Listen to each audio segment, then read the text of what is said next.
Hello and welcome to the Energy Pipeline Podcast. We are coming to you live from the Upright Digital Studios at Prang & Associates office in Houston, Texas.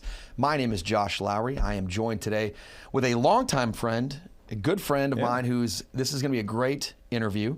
Mr. Chris Combs, the COO and co-founder of Electrogen. Welcome, Chris. Thank you for having me. That actually went pretty smooth. I always complain that I don't like the intro of these things because you have to stare at the camera. By the way, if you're not following us on all our social media channels and on our YouTube and going to the caterpillar.com/oil and gas website to see, actually, maybe you don't want to tune in. Chris looks too good today. He kind of outshined me. Make this audio only? This one might be an audio only podcast. I wish I could take credit. My wife dresses me. So she dressed me yesterday for Easter, and then at this point she said, hey, I'm going to see Josh. And she goes, just wear that again. I mean, you look sharp. Thanks. The shoes. I can't take any credit. Even though, can you see my tan lines? Is that for just playing golf? Why do you got to say it in front of everybody? Well, I mean, we need the people to tune in. That's By the way, true. I don't look great. I look okay. I look like a guy you meet at Walmart. Sock game is these shoes are pretty slick too, though. These are knit Nike, which I'm really pretty happy with right there. They're getting a little dirty because they collect dirt. Those are nice. Thank you, sir. Mm-hmm. Well, maybe this podcast is going to be worth its weight today.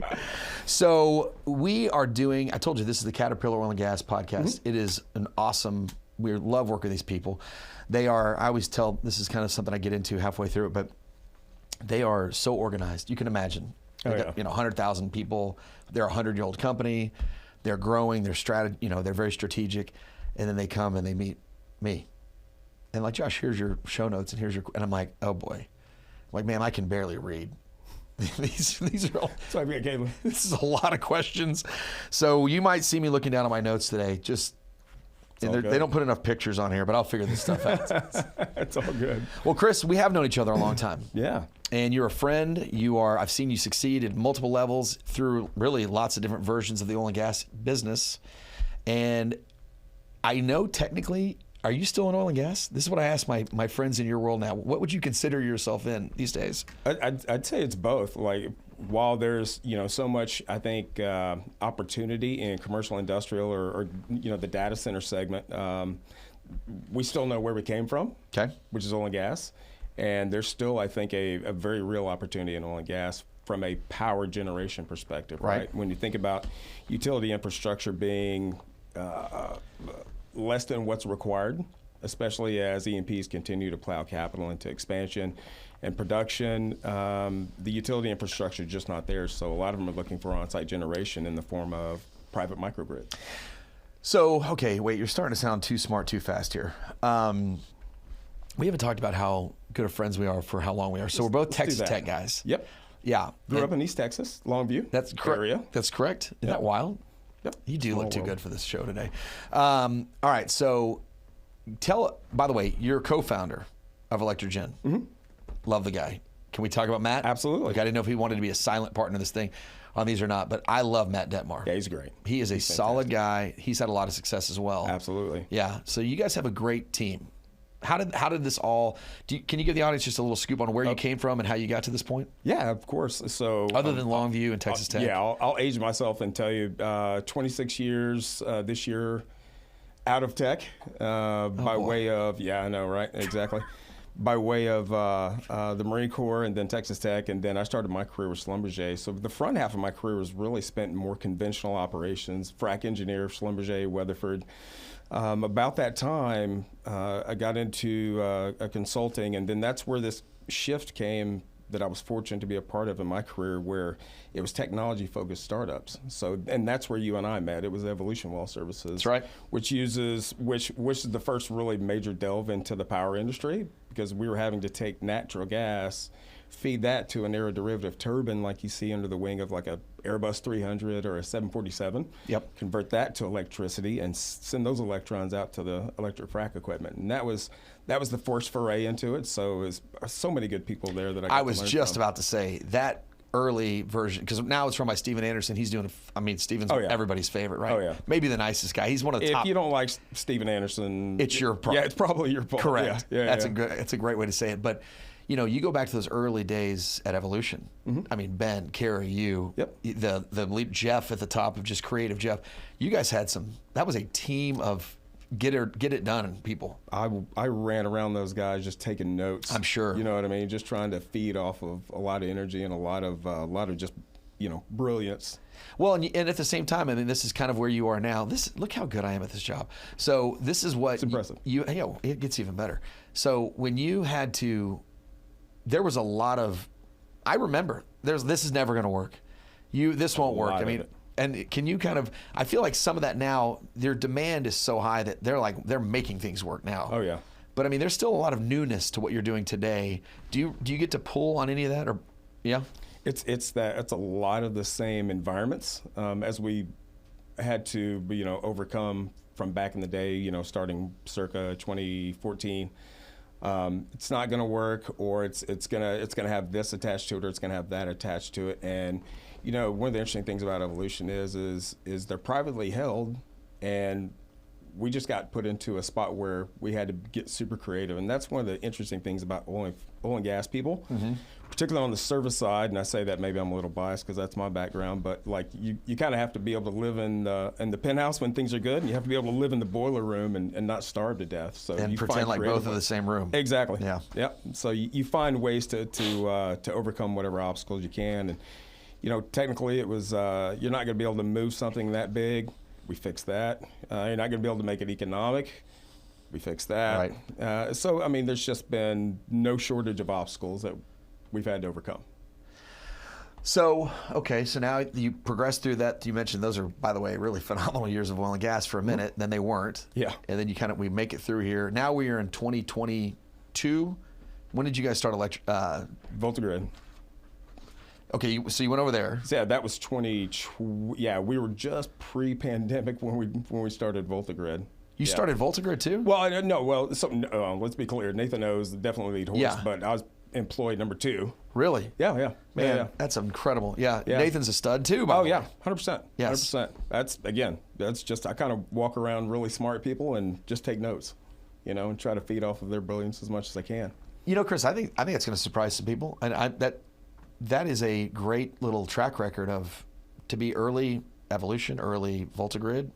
What's even better about it for the data center industry is those are the 2 main platforms for on-site generation is large block aeroderivative turbines and reciprocating engines, which is the Evolution model for oil and gas and the Volta Grid model for oil and gas, and obviously and now data centers as well. So those are the 2 primary platforms. So I've just been incredibly, fortunate and blessed to be able to have an in-depth knowledge of both of those business models and be able to kind of combine them to today what is now electrogen. Yes.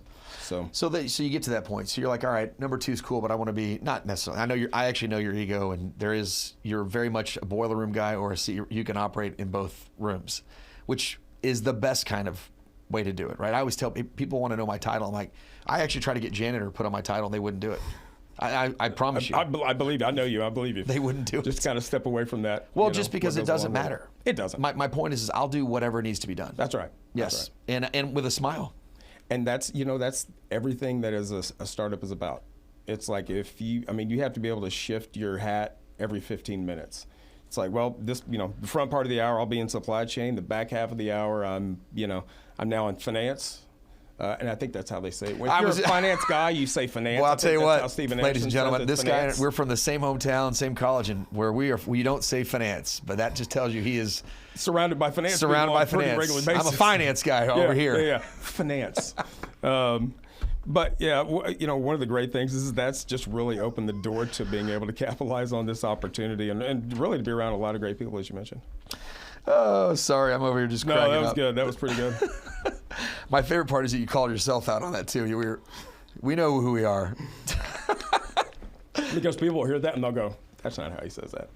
That's so great, dude. I love it. All right, so now we're going there. You guys decide this is the way to go. Was it just like this is where it's going to be? The puck is going to be here. We need to get there. And again, Detmar, sharp guy. Yeah. A lot of success. You found him as a partner, and he was like, let's do this together. I understand this. Okay. Matt and I, we've probably known each other the better part of a decade, really. We'd see each other at various events. Sure. A lot of the DP events, heavily involved in those. Speaking of employee number 2. Yeah. Yep. We came together. we began talking, and this was probably a year and a half ago. Matt approached me and said, "Hey, I'm looking at this power platform." It was, very small power platform. He's like, "Can you come tell me about it?" And I thought it was interesting because I'd been seeing the same announcements that we'd all been seeing. It's like data center, announcements that, at the time were like 50 megawatt data centers, or maybe somebody's going to plow 100 million into this data center, or whatever the case might be. And through that, we began looking at it from a business opportunity perspective. And it was already like extremely attractive at that point. So shifted from that small power platform into, let's take a really hard look at data center power. Is it something that the utility can bring forth to these data centers? And the answer was like, no. And since that Not with any speed. Not with any type of speed, yeah. And the ability to do that is just being really hindered by public utility. Because if you look at public utility, it was really brought about in U.S. electrical infrastructure was installed in the 60s with an expected 60 to 70 year life cycle. So guess what? It's depleting at a rapid rate. Yeah, and I don't want to get ahead, but when you look at that opens the door for a lot of opportunity. And then you take data center power demand, and that's skyrocketing north. So by the time I'd say we really started looking at this as a business opportunity, a month later we were seeing 200 megawatt data centers. A month later it's 500 megawatt. A month later it's 1 gigawatt mega campus, in the Panhandle for Lancium or Stargator. Pick your logo there. Yeah. So that explosion was pretty much something that solidified what we wanted to be a part of. But by the way, you're not talking 10 years ago. Just give the audience what you were talking 12 months ago. How is this happening? Yeah, it's AI. And by the way, when you say, I'm glad you brought that up. Like you went 50, then you went 100. Give the audience some idea what scale that really is. Yeah. So when you look at, so let's pick on Evolution for a moment. Those aeroderivative turbines that they use, 35 megawatts. Now you compare that to, how many of those would it take to power a gigawatt campus? Right? So that's the type of scale that we're talking about. Reciprocating engines typically have increments of 2.5 megawatt engines, 3.3, 4.4. Now we're seeing, and the OEMs are responding, right? They're, look at Caterpillar. I know they've got a massive expansion plan for their facility in Lafayette, Indiana, to help service this, and they've done a great job of investing in the technology for the controls. Because a lot of times you have to be able to mix platforms. You might have, one logo on one engine and another logo on another, simply because that's what the data center demand has forced upon you to be able to take on, right? I mean, obviously you want the same logo everywhere you can, but that doesn't always work. You may have to mix turbines with reciprocating engines. And in a lot of instances, from a technical perspective, that actually makes the most sense. Right. When you look at power density, et cetera. So. It's really funny, before you move on, Caterpillar is, this is obviously, they came to us in 20, whatever year we're now, 26, so they came in 25, and this is it. We're really honored to be a part of the Caterpillar podcast. Yeah. I mean, this is a big one that they own, and they said, let's work together on this, so our guys stepped in or whatever. And the theme of it at the beginning was, we would like to they want to be a mouthpiece or a megaphone for the industry. So talk about this, and this. What's really funny is how many people want to come on this podcast now because it's the Caterpillar podcast. Really? That's not surprising.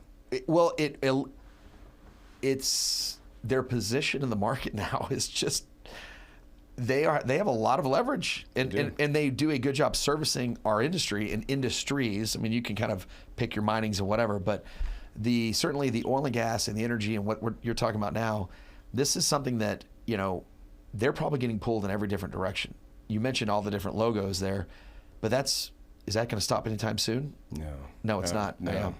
But so we have the good fortune of talking to a lot of these hyperscalers and data center developers, and what we see today is, I think, just really a drop in the bucket.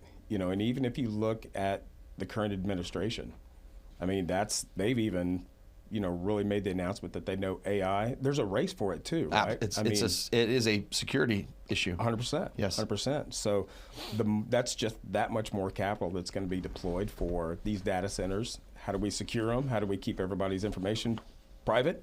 And how do we expand these And, it's interesting you mentioned, back to the partnership with Matt and I, we looked at this and it didn't take us long to really understand that this was a very real opportunity and the time was now. Yep. So, we created Electrogen, and, when you look at it, I guess maybe from a Electrogen toolbox perspective, right, there's these various drawers, and we said, look, for us to be successful, we're going to have the right tools in each one of these drawers. So we looked at it from, do we have the customers? Oil and gas side? Absolutely. Data center guys, we were, starting to build the Rolodex out, which is, really gotten much more robust now. Do we have access to equipment? So we leveraged the same guys we've been building equipment with for over 2 decades, right? Whether it's the packagers or the OEMs, whoever it is, the control guys, that's becoming a big part of the industry push. Do we have access to capital? Capital access has not been an issue one bit whatsoever, right? So you look at all those things, and do we have the talent? The biggest, I'd say maybe the next biggest one is finding the right talent. So fortunately, we've been able to put together an absolute A team. Nice. Yeah. So it's been. I would think that, listen, I joke all the time, I wish everybody would go back and buy fluid ends like they did in 2012, and there would actually give me 2018 numbers, I'd be pretty happy, right? Right. And they're not. But the industry and then industries that we all used to work in and still do, they've changed. Yeah. And that's not for the worse. They've just gotten better at maintenance, better at quality, better. Right. They can get more out of less. So I would think that people that are looking at this industry are going, I can give a real world example. I was in Dallas last week for a couple meetings, and all data center related. And then I flew from there to the EWTC annual meeting.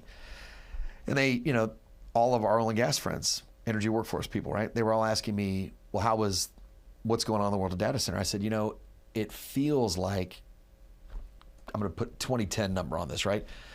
It feels like the years of 2010 where I need this now.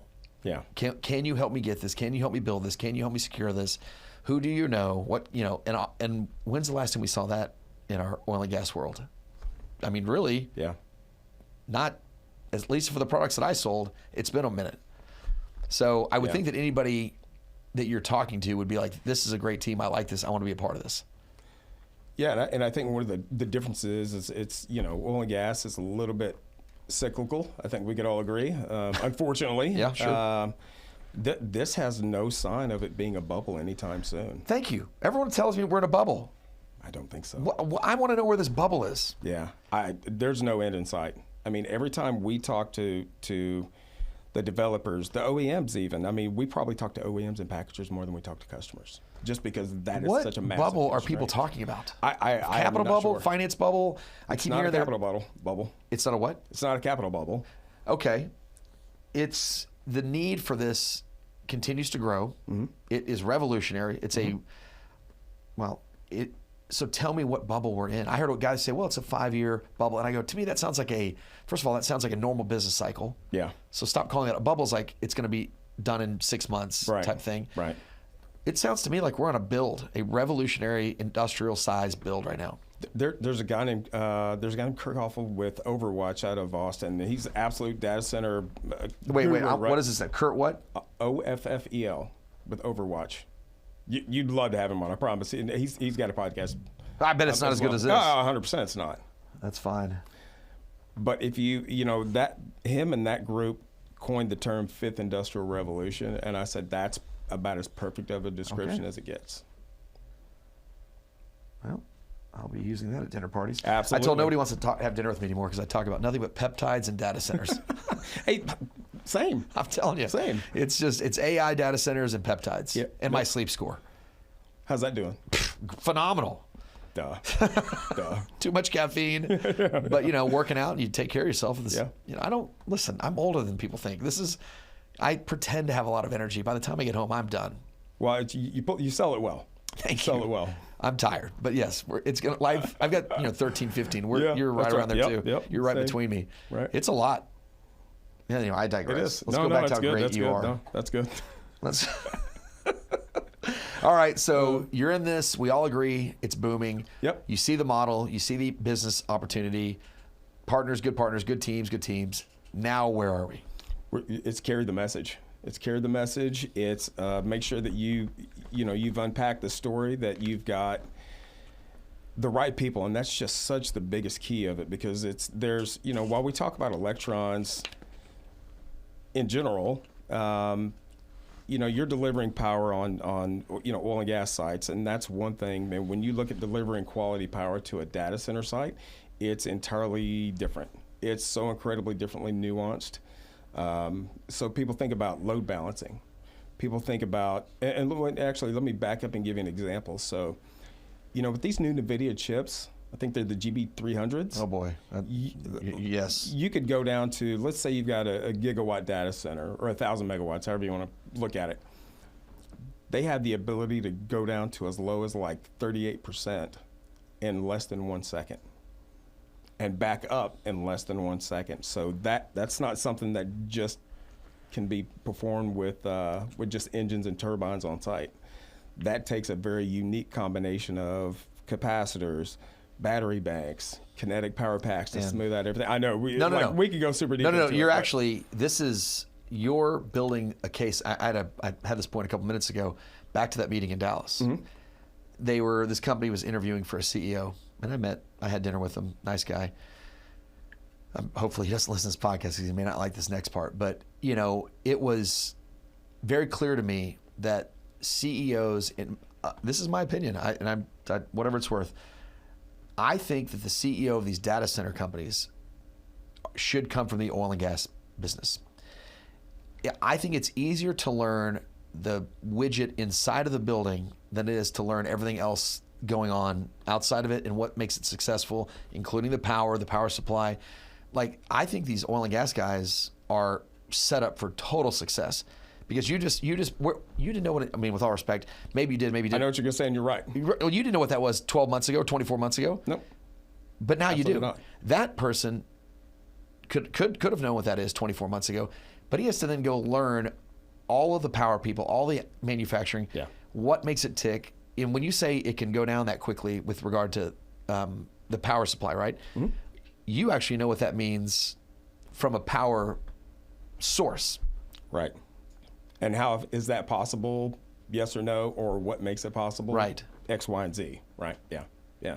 And that's why I say it's incredibly nuanced versus what people think. But I feel like you're in a perfect spot to win. Oh, 100%. And there's I'll add two things. One, I'll tell you that there's a lot of and more power to them if this is what they want to do. But there's a lot of developers that maybe don't understand that level of nuance, and they'll say to themselves, hey, we're just going to do power in-house, and we're going to go call, CAT, MTU, GE, Vernova, pick your logo, and we're just going to take it, and we're going to plug it in. Everything's just going to work. Right. And it's like, for those that oversimplify electrification, it can be dangerous, right? I mean, you really do need subject matter experts to be able to take that on. The second point, though, is let's go back to the conference in Las Vegas. Yep. There was a power panel that had Ron Gusick and a couple others on there. Ron made one of the most profound statements. Ron is the CEO of Liberty Energy Solutions. And Liberty Power Innovations also, which is kind of their power group that also is in the data center industry. And the statement was, and it was no disrespect to any of the IPPs or independent power providers. It was, in their history, they've been able to work out of a very well-defined set of instructions, out of a black box with check boxes, and if this, check that. Right. Whereas us coming from that world, it's again like penthouse suite to boiler room is the world that we've lived in for the last 2+ decades. That gives us a unique advantage to be able to find those solutions and engineer those solutions that are still so many not really known or clearly defined in the data center industry. So to your point, I'll back up your point, which is oil and gas guys are very uniquely positioned to be able to really make a mark. Well, back to how great I am. Uh-huh. We, during COVID, we pivoted one of our oil and gas companies to go make medical gowns. Yes, that's right. You've heard of this story. I remember that. Yep. We still exist. Mm-hmm. We're still we're the largest manufacturer of gowns actually out there. And when that happened, there were two companies that came out of oil and gas to really make an impact for COVID, PPE, gowns. And not just gowns, but that's the world that we were playing in. And when it was kind of, at the beginning, nobody knew what was going on, but going 6-8 months into it, 10 months, all of a sudden you looked around and we realized that two companies that were impacting hospitals, the government being able to supply these were oil and gas people. Right. The rest were like 3M and Dow. And I remember the questions that the government was giving us to be like, who are you people? And we're like, we're just guys trying to figure this out. We're oil and gas guys. And our design was better than anybody's. Our manufacturing process was better than anybody's. And I remember thinking to myself, like, look at what oil and gas ingenuity, just must-have thought was able to do in such a short time there, where we weren't even in that world, until COVID happened. Right. And all of a sudden, a year later, we're the largest in the entire United States, building the medical manufacturing for medical equipment. So it does not surprise me that what you just said is absolutely the case. Yeah. There is a different requirement that scar tissue, whatever you want to call it, that you've clearly come up in. Yeah, I got plenty. Yeah, well, you've covered it with a nice coat today. But there is a different mindset, hustle, whatever the word, pick the exact word we're looking for here. Yeah, tenacity. It just doesn't exist. Yeah. They're really smart people in other industries. 100%. But they don't have, like, if your phone rings at 2 a.m., you're getting it. Oh, yeah. Yeah. If their phone rings at 2 a.m., I'm unavailable till Monday. Yeah. It's a mindset, it's a mentality, it's something that just ends up, honestly, it's, I hate to say something corny, but it just kind of gets in your blood, that very mentality. And you've had to struggle through the famine cycles. Yeah. And it's like, hey, you said it best, you got to do more with less. And that's just something we've gotten kind of good at.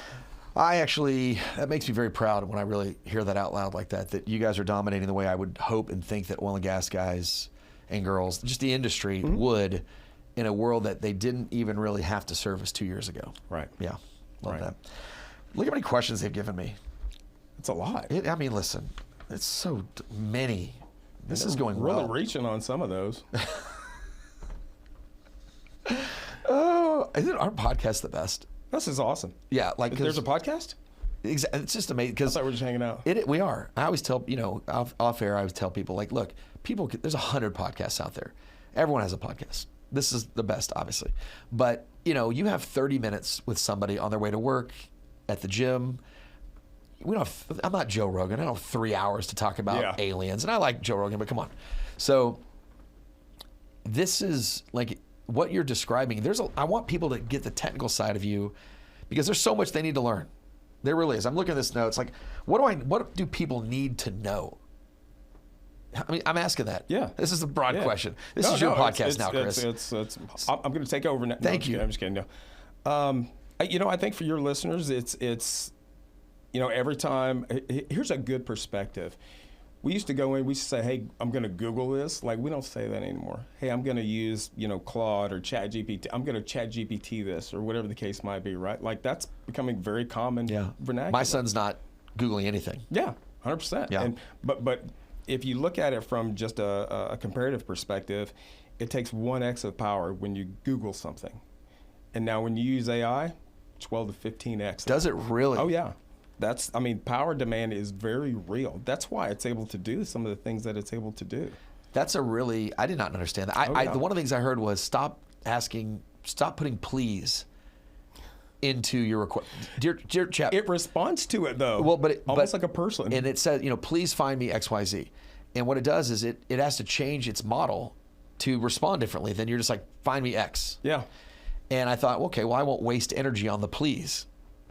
And you're telling me that if I Google find me, X widget, there's 1X, but if it's on chat, it's 12X the energy? Yeah, because think about it. It's what's the best rated, whatever Thai food restaurant within 5 miles?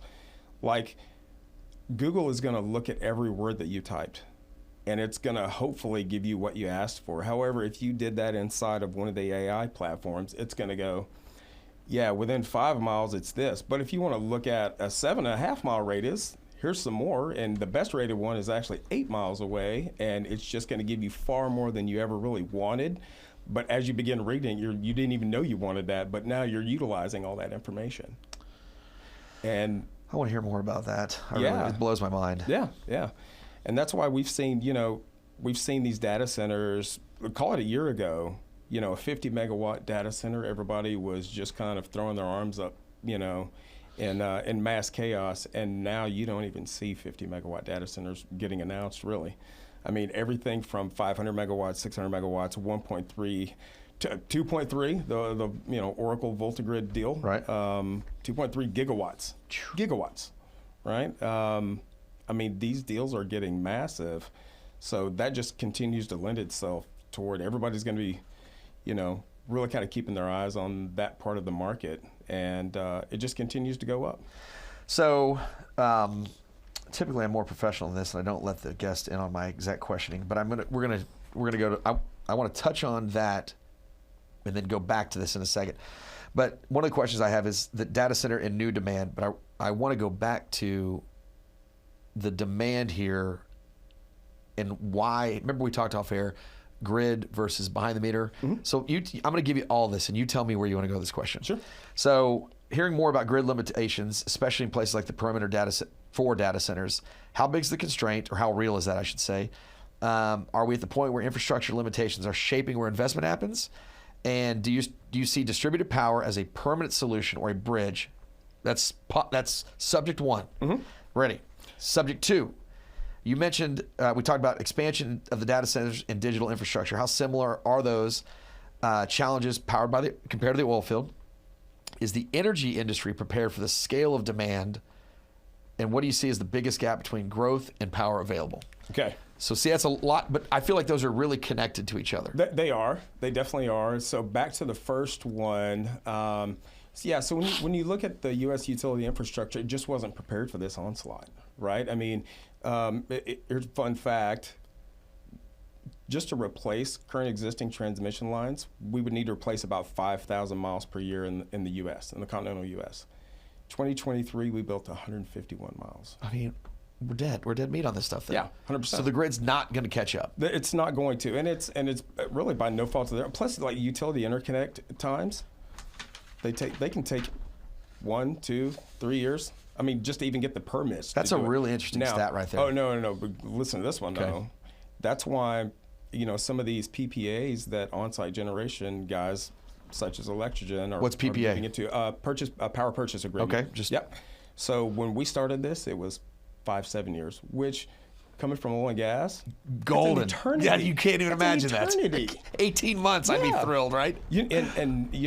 The latest stat I heard was, and this is backed up by people with PPAs that have contracts for data centers, 12 to 15 months. And I can tell you a lot of the pricing, like the commercial packages we send out to customers, right? We give them a 20-year option. That's always part of it, and nobody's balking at it, right? It's moving that way, and so I would tell you, just because they don't think it's going to catch up for them in time, they have to have their stuff no matter what. And your phrasing was right on. Is it becoming more of a permanent solution? The answer is yes. Yeah, it is, and because one, you've got so many different things that are happening out in the ethosphere. Is that the right word to use? Or should I say atmosphere? No, ethos. Yeah. Okay. Yeah. All right. So we can use that, such as Senate Bill 6, which can curtail any data center. If you've got power over 75 megawatts, you have to declare it, and the grid can turn you down at any point if they start looking at having like how big of a mutiny would it be in Midland, Texas, if it's middle of June, everybody's got their air on 68, and if they're looking at a blackout, guess what happens? Probably rightly so, they're going to turn that 200 megawatt data center down. They're going to say you're only getting 100, so I hope you've got on-site generation as your plan B.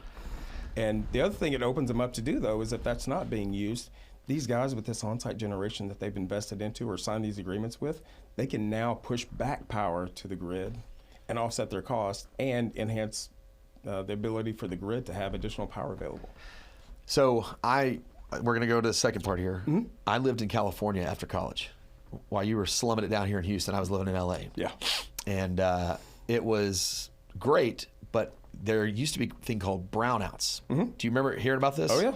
There's actually, I can't remember. I was stationed in California. Oh, really? In the Marine Corps, yeah. Oh, yeah. So, I did actually know that. Yep. You and Mac Massigill, yeah.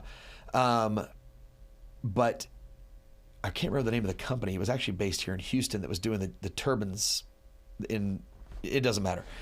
But a brownout, as you remember, was interesting.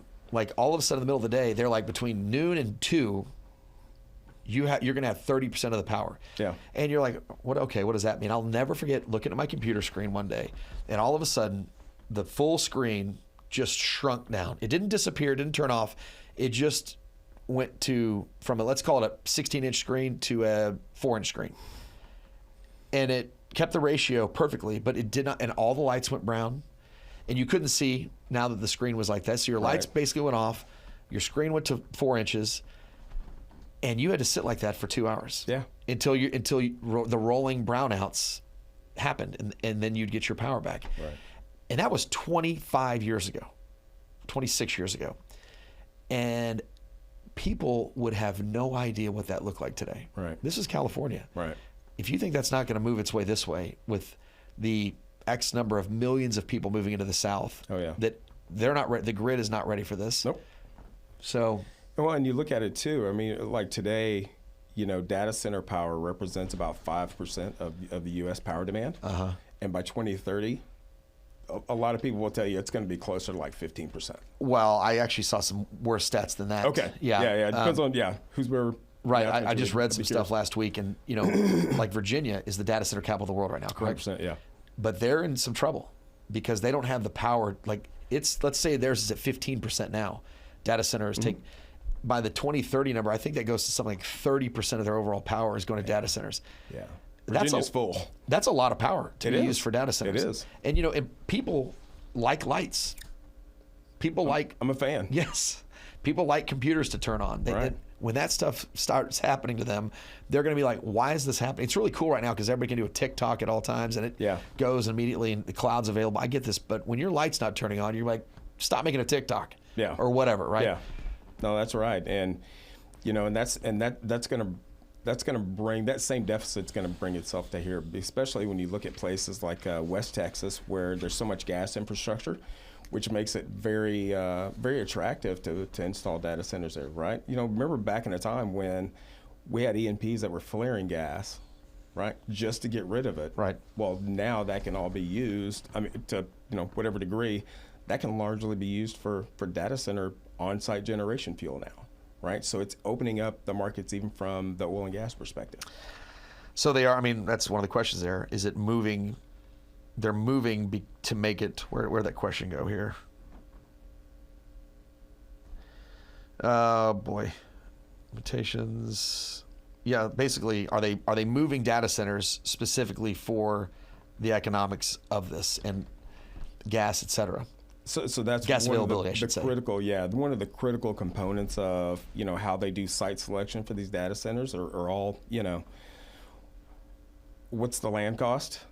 Mineral rights have to obviously be factored into that, whether that's something they want to take on or not. You look at available water for cooling the chips. You wouldn't believe how much heat these chips generate. It's immense. You look at environmental regulations. Is this an attainment zone or a non-attainment zone? Non-attainment zones have a much more stringent policy on how much emissions you can push into the atmosphere, right? So then you have to take additional precautions or additional measures or additional technologies to be able to meet whatever those thresholds are. You look at natural gas infrastructure. You look at all these different components, as you begin to think about where we're going to put this data center at. Right. But nat gas is one that I think people kind of take for granted. They say, hey, we're going to do this, and we're going to put this data center here, and the first question we ask is, what's the gas pipeline look like? Who's it with? How much available gas do they have? Right. Is it enough? Is this you're going to have to contract that gas immediately? Otherwise, there's other people that are looking at it for data center usage. So I would say that's probably one of our first questions is do you have security on gas? Power. Yes. Yeah. Do you have security on gas? There's no need. Can you do me a favor and give the audience, listen, this is just new to a lot of people. Like behind the meter, BTM, you might hear it called. Grid. I don't think we touched. I think grid. So we talked off air on this stuff, right? We haven't touched on the beginning of this. Can you give the audience an example of, or just explain to them what all that really looks like, and then where exactly you guys fit into this. Yeah. So for the power as a service guys or the behind the meter guys, such as Electrogen, we meet with the developers or the hyperscalers, and we really kind of engineer a solution for them. So we get a load profile from them is usually one of the first things we try to get secured, and that way we know we can build out the perfect design, right? So we know the core power is going to be reciprocating engines or turbines, and then we know we're going to have to build out something to handle how much the load's going to swing. Is it 100% down to, because like you'll be at 100% when you're in learning mode, right? And then when that data center is just in query mode, which is just me and you going, hey, where's the best Thai food at within 5 miles or whatnot, please. Right. That is going to drop it down to, sometimes as low as like 35, 40%. It might be 60%. They're all different, right? And that's why I say there's no one solution that fits for everybody. You've got to know all these things. Some companies will say, nope, we are dead set. We want nothing but recips, or we want nothing but turbines. Okay, well, that's going to come with delivery issues. Turbines right now, I would say, take probably a year longer than recips to get. Yep. They take a whole lot more load balancing, but they're also very tried and true, and gas turbines have been used for decades, in the industrial markets. So some people haven't gravitated toward the recips yet. It's happening at a pretty fast pace. So you look at those. Well, I would think your demand. Oh, yeah. At some point, you just kind of have to go, hey, I like X, but I'm going to take Y. Right. Right. I'd like to look like you today, but I don't. I don't have your socks. Matter of fact, I have no socks. I know. So now I'm just showing. I didn't mean to take you off, but no, that's okay. But I mean, look, there is a matter of like, you want something, but what can I have? And I feel like there's a lot of, I'm not going to say their name, but they just announced an acquisition. You may know exactly. They announced it at the Vegas conference, where for the first time in that purchase, they purchased a large, at a premium number one, and number two, it's the first time that they went off of their current generator. And it's because we need it. Demand, Demand demanded it. Demand demanded it. Yep. That's phrase of the day right there. Right. And that's the biggest constraint that we run into. It's all equipment. And there's this long sales cycle when you think about on-site power gen, or data center, just all the components of it. It's a long deal. So real quick, and we both know who we're talking about on that. Like, that's not a competitor of you guys, though, is it? Not exactly. Yeah, because I feel like in there's some just ways, so many. there's more. Yeah, there's you might even say there's some synergies there potentially, right? But everybody, I feel like this is a world where maybe demand is making strange bedfellows type situation where 100%. Yeah, the sandbox is huge, and there's plenty of sand for us all to. Oh yeah, that's I won't name them, but we talk pretty regularly, and we say, hey, if I get something I can't handle, I'm bringing it to you. Just because it's not our thing, and this will be good for you guys. Yeah, and maybe it's too little, too big. Maybe it's just can't get engines, can't get equipment, can't get whatever component, insert component here that's going to be required for you to be successful, right? And so if you're going to the data center manufacturer, the hyperscale builders, what do those guys like to work with? From a technology platform? Yeah, I mean, just in general, because I feel like that's a new market for everybody. It is. I'd say we still see a pretty strong mix of both. If you're talking about turbines, it's interesting. So I'll give a shameless plug here. I'm speaking at a conference in Miami later this month, and the topic is turbines or recips. And given I've got a bandwidth in both of those platforms, I think maybe is why they'd asked me to do it, but. So it's becoming a real thing, though, right? I mean, obviously, if that wasn't a hot topic, they wouldn't be putting panels together and sessions on it. So I would say it was gas turbines a number of years ago. Volta Grid did some great things to really change the adoption rate of reciprocating engines, which, again, it all goes back to it'll never work. Well, it's now working. Right? So I think there's just a mix, and now it's becoming, what do you got? What can you get by X date? Right? And that's really what the driving factor is. That's crazy to me. I know. It's wild, wild west. Yeah, I mean, and that's the biggest constraint. So again, we talk to the OEMs more than we talk to customers. And the OEM is a hyperscale data center manufacturer. That's what you're calling it. Engine manufacturer. So okay, the OEM. Think CAT, yellow engines, MTUs, NEO, Yenbacher. You're just gonna hear a bunch of beeps at the end of this. Yeah. CAT, beep, beep, beep, beep, beep. Yeah. Yellow engines. Yeah. That's one way to get around it. Right. Yellow, blue, green. So do you want me to start over? No, shit. No, these guys are awesome, dude. Okay, I got you. Listen, Caterpillar is, again, they're so big.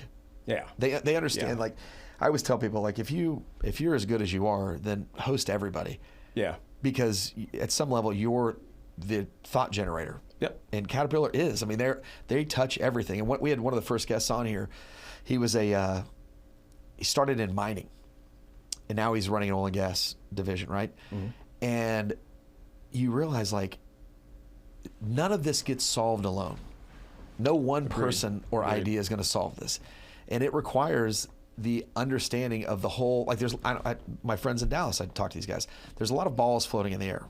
And it's how do you collect these balls of information, organize them, and go to a straight shot? Because ultimately, just like the oil and gas industry, I think O&G did an awesome job of really rephrasing or repositioning is probably a better way to say what they really do. Mm-hmm. They are there to make sure that in a hospital, when your mother's in surgery, that the power stays on so that surgery can be complete. Right.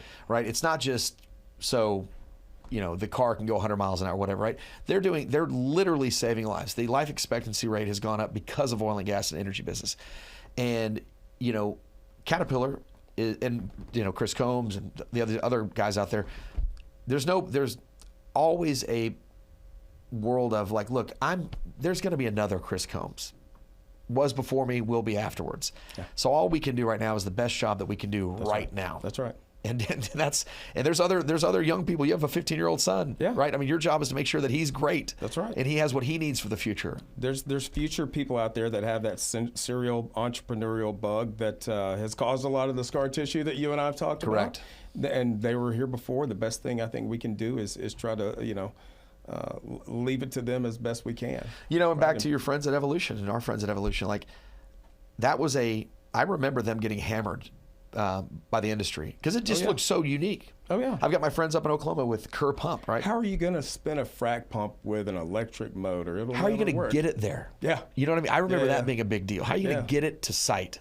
How are you going to put 6,000 horsepower on one trailer and be able to actually use all of it too? When these things are spinning, what happens when it hits the wrong bump, right? It never like those are crazy questions that people identified and solved those issues. And and here what that forward thinking did was look, it kept people safe. It's people have been repositioned on the job site. There's been prices of gas. Caused a shift. Shift. There you go. So no, the Caterpillar is bigger than.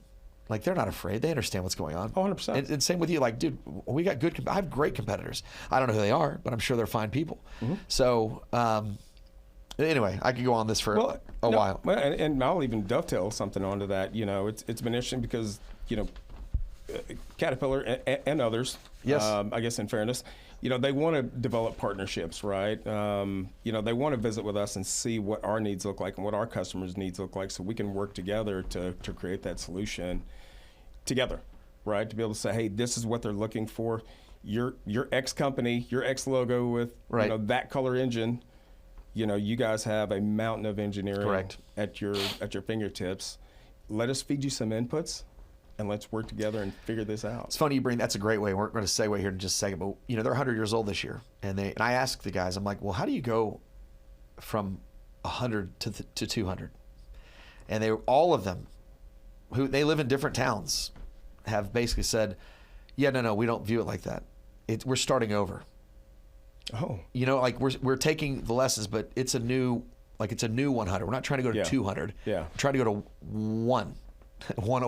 2.0 is coming. Correct, right? And you're doing that by going to customers and saying, what do you need? Yeah. And this guy in mining, actually, he understands that. And we're going to bring him down. And you've got somebody that used to work in turbines. We're going to bring him over. And it's really incredible that, I'm just telling you, that the average person, and I hope they listen, this has been a great podcast. I hope they listen to this to really understand what shift is actually happening for everyone in the world. No one's unaffected. No one's unaffected by this. AI is AI is very real. I've got one more story. Yeah. I promise I'll get back to you. Thank you for having me on your podcast today, Chris. I asked my grandparents. My grandfather was my best man at my wedding, so I was very close to my grandparents growing up. And I asked them, however many years ago, my grandmother's still alive, 98. And Wow. I said, Grandma and Grandpa, I go, what is the most incredible thing you've ever seen in your entire life? Like, was it the landing on the moon? Was it, like, did they see airplanes take off for the first time? I kind of went through all these, World War II, my grandfather served, all the different things that he'd seen along the way in his 95 years before he passed. And without missing a split second, they didn't even have to think about it. Both of them said the TV. Oh, wow. They said the television. Yeah. They said, you cannot imagine how crazy it was to see the first TV. And they go, all of a sudden there was just this box that had a person's face on it. Black and white, fuzzy as Absolutely. And there was one in the whole town. But it changed everything. And you think about, and I've never forgotten, to them, the moon was secondary to a television. To the TV. Yeah. Yes. Yeah. If you really think about what changed their world and you think about media, how that influenced people and the family unit, et cetera, et cetera. Right. I would have said the biggest thing in my life up to this point was, and I'm born in the late 70s, was the internet. I thought the internet was, when I first saw it, I couldn't believe what it was. I think that's everybody from our era's answer. Except for now. Yeah, it's changing. This is going to change everything. Yeah. This is going to influence, there are humanoid robots coming. That's going to happen. Yeah. There are different jobs that don't exist today because of AI. So this is where, when I'm kind of doing the Josh Lowry routine of, the iceberg is coming, I'm doing this as loud as I can to my friends in the industry, say, hey, pay attention. This is not a normal thing that's just in addition to. Yeah, this is not something that's going to pass by. It's not. No, not at all. This is the TV of my grandparents, is what I really believe. Yeah. Yeah. Yeah. And did I ever think we'd see this fifth industrial revolution? I didn't see it coming. That's a cool thing. You're right. And that's at that point, I think Skynet's just going to go live. And no, I'm just kidding. We'll have to take that one out. Sorry, I had to. Sorry. That's but do you want that out, really? Oh yeah, you want to do it again? No. Okay. No. Unless you say something, if you hear it and you're like, take that out. No. By the way, audience, I didn't think you would actually even let me even keep that in there. That's why I kind of just did it low under my breath. No, we're joking with you. So I've got a question here. They got a couple things here because I really want two things from you. I need you to do a little bit of forecasting. Okay. And you don't have to forecast numbers, but I'd like to know, one of the questions, if you look 5 to 10 years ahead, what does the standard energy, it's standard in quotes, energy model look like for high demand users? And do you believe that we're moving towards a more decentralized energy system? And how does electrogen play in that? Basically, how does electrogen play? What does the average user look like? Give me a 5-year scope of where you think this is going. 10's too far. Give me 5. Yeah, no, I agree. 5 years from now, U.S. infrastructure for electricity is going to be, I think, in even more poor shape than it is, because you look at it, look at the rate at which data centers are coming online, and that counts everything. Is it co-locators? Is it AI data centers? Is it just cloud data centers? It doesn't matter. The fact is, it all requires power, and at a public utility level, we don't have it. Not necessarily the utility's fault. It wasn't prepared for this type of onslaught. Correct. So the only thing we can do now is, and I think people get a little bit, clouded because they go, hey, we've got this load letter from, again, pick your logo of, I don't want to call anybody out. Sure. And then they bank on that, but there's no teeth in these load letters. So at that point, they get a revision. They go, hey, we'll have grid power here in 3, 5, 7, 10 years. And then they get this revision that says, hey, guess what? You're getting about half of that. Right. And I'm just making up scenarios, but hey, you're going to get 75% of that, and it's going to be a year after what we told you, and there's nothing you can do about it. Correct. So the best thing they can do is invest in something that's going to guarantee that they're going to get that power there, which is where behind the meter power comes in. Not, I'd love to say, yeah, that's where electrogen comes in, but I'll be broad and say that's where behind the meter generation comes in. It's a shame I didn't have any money when you guys started this business, because this sounds like it's going to blow up, dude. This is incredible. I asked you. You must have missed the first part of that sentence. But yeah, no, it's yeah, no, I caught that I didn't have any money at the time for it. I am proud of you guys, though. It's incredible. I see how hard you are all over the place.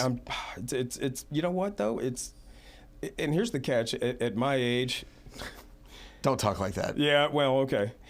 In me not being in my 40s anymore. Are you? Say that? No, I'm 52. You look great. Oh, God bless you. That coat does wonders. I think it's the coat. Yeah, it's got to be the coat. Yep, it's the coat, totally. It distracts people. They look at the coat and not the face. But at 52, I want to have fun too. Like, it's great to go. We all want to build something that's fantastic, and we believe in this heart and soul. But we want to have some fun doing it too, right? And that's just kind of where I'm at in my career. Like, if we're not having fun, what are we doing? Yeah. Right. So that's why I say it's fun to be all over the place, like traveling. As much as I've had to travel and meeting with a lot of great people. Yeah. Building those relationships, and again, it's. I'm learning from everybody that I talk to. Like, I want to be the dumbest person in the room. That's my goal. Unfortunately, today you've lost. But I don't know if that's true, but that's very kind of you. Yes. So before I actually, this is such a great deal. We asked this question, and everybody's got good answers, but I would like to know we used to ask this back when David and I were doing the 0360. Mm-hmm. He's hijacked this question. DeRode, I love David, but he's like, this is now his question. But really. Okay. We know the talent. Thank you. Yeah, that part we might have to delete or I'll come stab you. So if you could give yourself, if there's a lesson, a piece of advice, something you've learned over your career or that you would pass on to somebody that's up and coming, young, it's hard to get. We've had, by the way, this has been almost an hour. This has been great. If somebody could get, so it's very difficult to get an hour of your time, right? And if somebody says, hey, really enjoyed it, but I want to know something that you think is great, lesson learned, et cetera. Is there something that you tell yourself, focus on, have always remembered, et cetera, that's gotten you to where you are today? Don't be afraid of the scar tissue. Ooh, I love it. Don't be afraid of the scar tissue. It's gonna happen. And look, there's people that aren't built to be entrepreneurs, and that's not disparagement. You need those people. They are solid. They're steady state people, and you have to have those to make a society function. And then you got me, and well, I wouldn't say me. You have other people that are going to go take some bumps and bruises, and they're going to risk it, and that are going to walk into his wife and go, "Hey, I have an idea. Right. Our liquidity could be gone forever if this doesn't work, but if it does, this is going to be the most incredible thing. It's going to allow us to." Not just as a family, but just to do the things that we want to do in our lives, not at a home level necessarily, but within our community, to be able to do things for others, to be able to serve others at the end of the day. Right. That's kind of where I'm at in my life. I've been, the world's been very good to me, and I think it's up to us to really kind of give that back. Man, Chris, that is a great way. You are a great guy. It's fun to be your friend. It's fun to watch you guys succeed. You've been a great supporter. Well, again, it's hard to root against you or Detmar. I appreciate that. Yeah, Matt's awesome. Yes, he is, and he would have been fun to have. We'll have him on later, just because again, I'm a huge Detmar guy, and that guy's twice as busy as I am. Oh, he's got 3 kids under like 5, right? Oh, yeah. Yeah, so he's busy and busy. And busy. Yeah, but truly, it is going to be fun to root you on here. If you ever need anything from us, the show, let us know. Did I leave anything out? No, you've been fantastic. This is dominant. Man, you are the premier podcast host. I'm just going to go ahead and say that. No, I know. I know. It was an affirmation. Yeah, this is. There's people that don't know me, and I talk like that, and you can just see the look at. They're like, "Who is this guy? Like, what is he?" I do the same thing, and I'll text somebody something that's kind of has that vibe, and then I don't put an LOL behind it, kind of on purpose. Like, this is it. It's like, let's see what the response is. So Caitlin is producing for us today. Caitlin, how do you think the show went? Great. Oh, do you hear? Dynamite drop in, Monty. So good. Yeah. All right. Well, this is your. How do people get a hold of you? What's your website? It's Electrigen, ELECTRIGEN.io. Oh, I like that. Yeah. By the way, Kevin always tells me stop doing .coms. He's like, nobody cares about .coms. Yeah, I think we sounded very kind of tech savvy when we put the Yeah, audio I on think it's there. great. He would have told you the same thing. Yeah. Yeah. I can take no credit for it. That was actually Matt's idea. Good. Yeah. Well, that's great. Well, if there's nothing else, I'm going to shut us down. Thank you so much for having me. Thank you for coming on. It's really been fantastic. Always great to see you. Always great to see you. Yes. Caitlin, even more so with you. No, this is great. I'm not looking back at Caitlin. We're just going to push through that little compliment, even though Caitlin is amazing.